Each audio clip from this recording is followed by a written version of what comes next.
Hello everybody, welcome back to today's video on the channel. Hope everybody is doing well. Today we're going to be going over the updated prediction for the United States House of Representatives. As you know, it is a midterm. You have the Republican president in the White House, Donald Trump, so the Democrats should at least be somewhat favored because they're the party out of power. Kind of like how the Republicans were to take back the House in 2022 when you had Joe Biden in the White House, who was the Democrat. Had a lot of states redistrict. There's a few states that are talking about or in the process of redistricting. You have Virginia, Maryland want to gain more seats for the Democrats. Florida is talking about redistricting to gain seats for the Republicans, following Texas and California redistricting.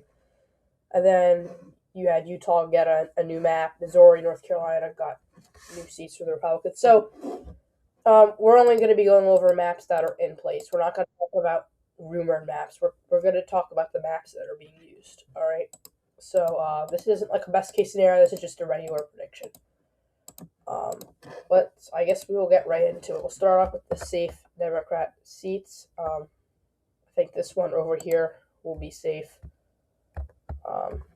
In the West Coast. This one will be likely, and I think this seat could be likely, but just because of the environment, I'll leave it as safe. That's basically it. You have Mary Gluesenkamp-Perez. She's in a Trump district, but she seems to be more of a moderate Democrat, so she's able to appeal to some of those Trump voters. To midterm, she should be able to hold on by around 3 points. Shouldn't really have much of a problem. That's about it.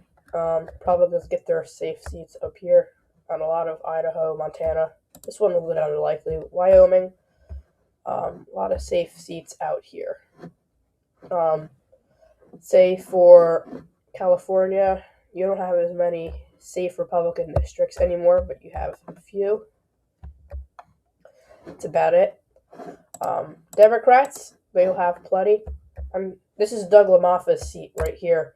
It was going to be likely since I thought he was going to run for re-election. However, he passed away, sadly, so he will, the seat's left vacant.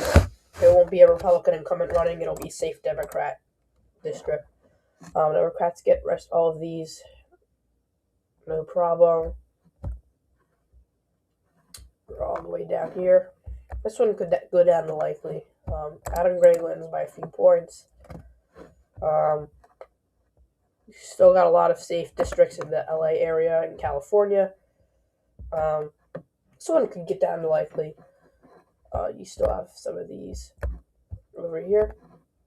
This is Derek Tran's district. He seems to be a strong incumbent. The district got slightly bluer, but he should win by a leans margin. He took out Michelle Steele in 2024. That was kind of an upset against a strong Republican incumbent. You have Young Kim and Ken Calvert running because they redistricted. They have the two Republican incumbents in this area gridlocked in this one district. So that's going to be an interesting primary. However, they talking about Young Kim running against Derek Trent, which could make this a very competitive race. She's an overperformer, maybe even be the favorite, but she's going to be running in the 40th. So I think Derek Trent will end up winning. You have two Democratic incumbents here, both likely. And then Ron Ruiz, strong performer. Democrats win all these. Darrell Issa goes down by around a few points. I don't see him holding on. And then you have David Valdeo. I think he just narrowly wins by a tilt margin. I think that he did vote to impeach Donald Trump back in like 2021, 2020. So I think that helps him out a little bit. I think that'll just hold him over. Democrats in Nevada seem to be favored at the congressional level. These are both likely. Susie Lee wins by a few points. What do you say? Arizona, kind of similar to before. Creighton's lean. I'd say David Schweikert goes down by, well, he's not running for re-election, but I think his seat flips to the Democrats, as well as Juan Ciscalati. I don't see him holding on. Hey, that race could be close, though. Democrats win their 3 voter sinks. That is about it. You do have Alaska. Mary Peltola is not running, so that's going to be safe or likely, but I'll keep it as likely out of caution. There you go, in Utah. New Mexico, safe. Dave Vasquez wins by likely. Seems to be a strong incumbent. Safe seats in Colorado. Jeff Hurd, I think, wins by a few points. Probably leads margin. Marv Bovert wins. This one stays safe. Abe Evans, though, I do think he can win. He's a strong incumbent. I just think the national environment will take him out. I think he'll just end up going down, basically. A lot of the Great Plains states are uncompetitive. Safe.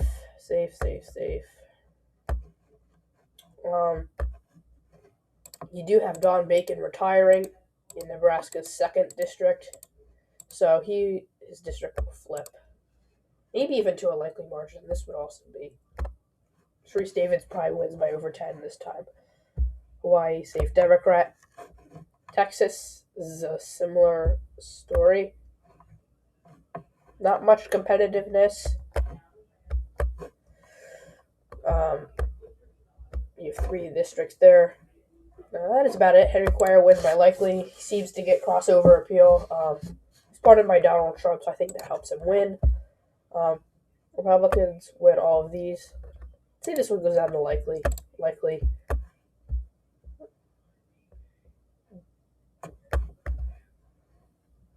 All of these go safe. Vicente Gonzalez, I think he just narrowly goes down. I just don't. His district is Trump plus 10 now. I just don't think it goes. Even if you get enough Latino voters, does it go back to Democrats? Because they went pretty good for Republicans in 2024. I think Gonzalez just narrowly goes down. I mean, it's possible he wins. It's more ancestrally Democrat, but I don't see him holding on right now, as of now. Democrats with 2 safe seats. I don't think the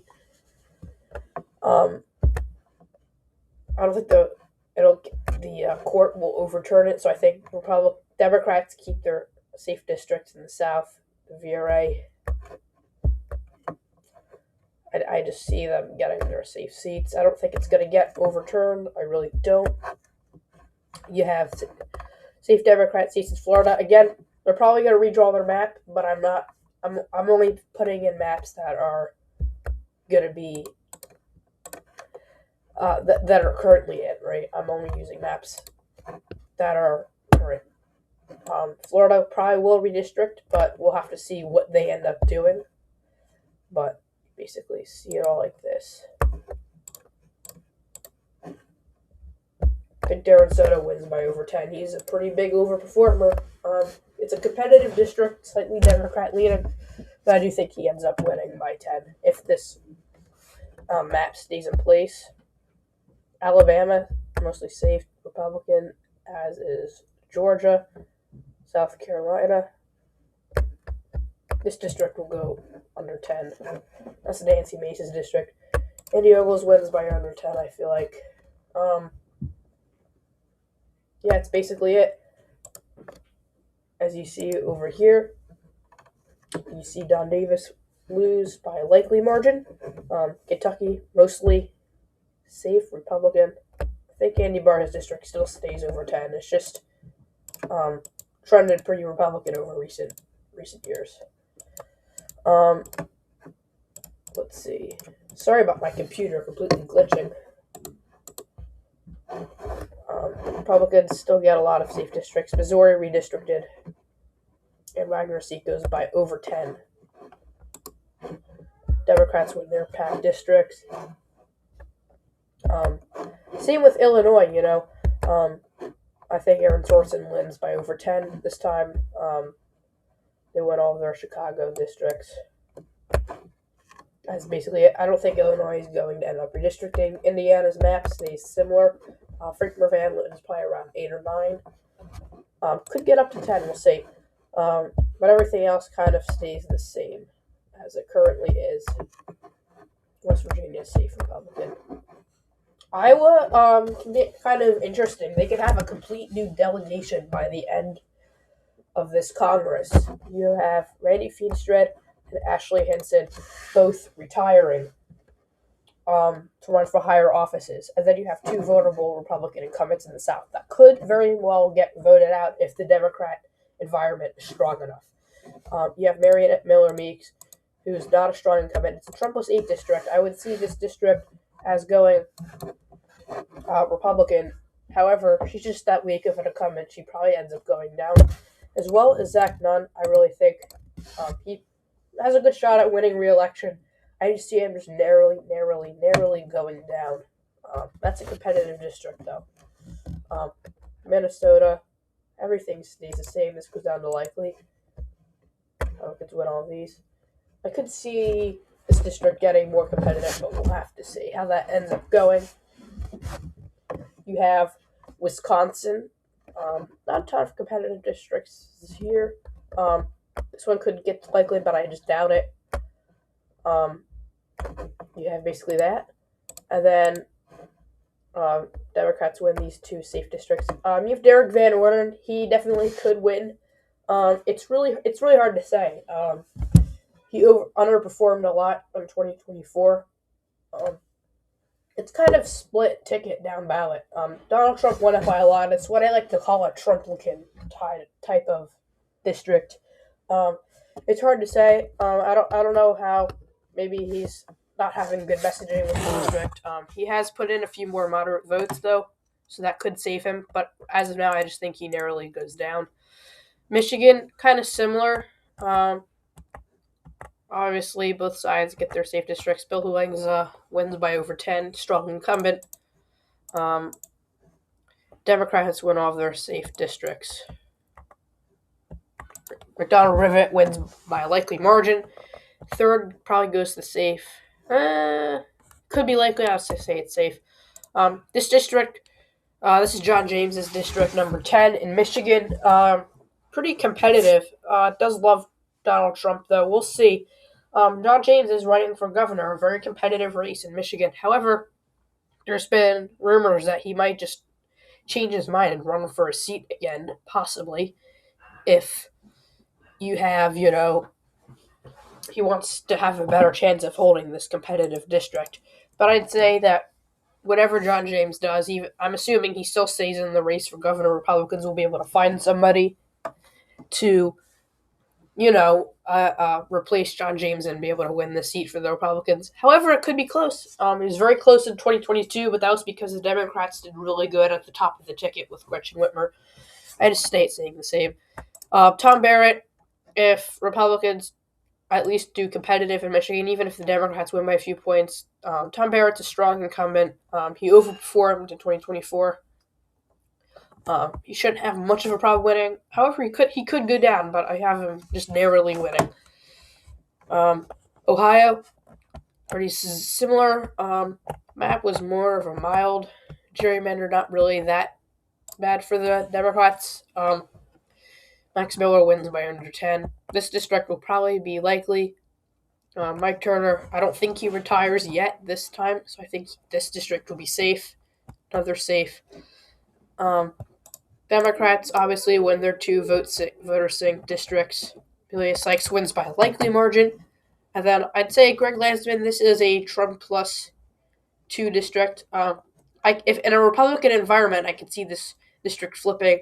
I just think because of the national environment, Landsman seems to be a strong incumbent. And he overperformed Harris by a couple of points in 2024. I'd say he's the favorite to win election in this new district. Marcy Kaptur, though, her district was drawn to be around Trump plus 10. I don't really think she can pull it off. I think it's just too red. She probably goes down by around 4 points. And then we have Virginia over here. I'm assuming that they used the same map they have. We're just using current maps. I would have Democrats in Virginia possibly gaining seats. We'll have to see how that goes. However, they win their two really blue districts. I'd say the 10th goes Democrat by over 10. Finman wins by a likely margin. Obviously, safe districts here. And then you have Rob Whitman probably winning by a likely margin. Jen Kiggins, it's really hard to say if she ends up holding on. I would just say she just narrowly goes down. It's really hard to say. I'd say she just slightly holds on. She just seems to be a strong incumbent. Like, she overperformed Donald Trump by a few points in 2024. So that's why I'd say she wins. Democrats are trying to redraw Maryland. We'll have to see if they're successful, but they get all their safe districts. I think this district will be safe Democrat. It'll be an interesting primary there, however. Nothing in Delaware. Then we get to Pennsylvania. Okay, so Pennsylvania does get indeed very interesting. We're going to have to see how that ends up playing out. Democrats do have quite a few safe districts on their own. We have that. And that's about it. I'd say Deluzio wins by over 10, possibly. Republicans get all their safe districts right here. Fitzpatrick still wins by over 10. He's not going down. He is an electoral juggernaut. Seems to be kind of moderate, so he's able to get some Kamala Harris voters to vote for him. It's a pretty net even district, so we'll have to see how that goes, but I still think Fitzpatrick wins by over 10. And then you have three Republican incumbents. You have Scott Perry, who is the Republican representative for the 10th District of Pennsylvania. I think that he just narrowly goes down because he faced a strong candidate in 2024, and she's running again in a more favorable environment. I think Perry does not end up winning. And then you have two Eastern Pennsylvania districts. You have Ron Bresnahan in the 8th and Ryan McKenzie in the 7th. What's weird about this is that they both underperformed Donald Trump's margins in their districts by a lot, as well as Scott Perry, right? Guess which one underperformed the least? Ryan McKenzie in the 7th. Weirdly enough, this is about a Trump plus 3 district. And then you have the 8th, which is like Trump plus 8. This is Trump plus 3, Trump plus 8. Bresnahan only won by around a point.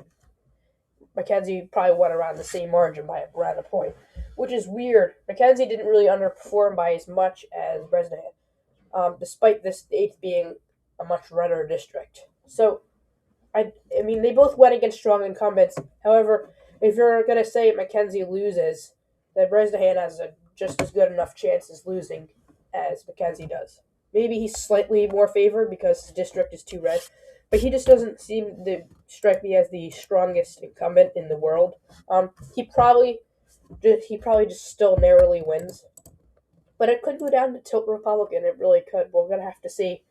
We're gonna have to see. But I think Ryan McKenzie is a strong incumbent. I still think he very much could lose if Democrats do well enough, but I think he's just a narrow favorite to hold on. But we'll really have to see how it goes.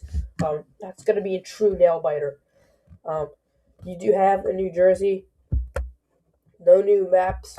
Tom Kean probably wins by a lead margin, and then Democrats get all the other districts by a safe margin. You have a few likely districts in the state. They will still all be safe. Then you have New York.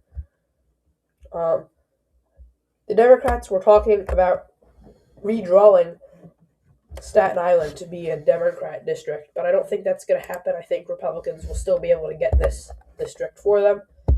And then you have two Democrat incumbents. They're kind of vulnerable because you have Bruce Blakeman running as the Republican nominee, presumptive nominee, against Kathy Hochul. He's from Long Island, and that was one of the only bright spots for Republicans in 2025 was him doing really well. He's the county executive. He won by like 15 points. It's kind of crazy.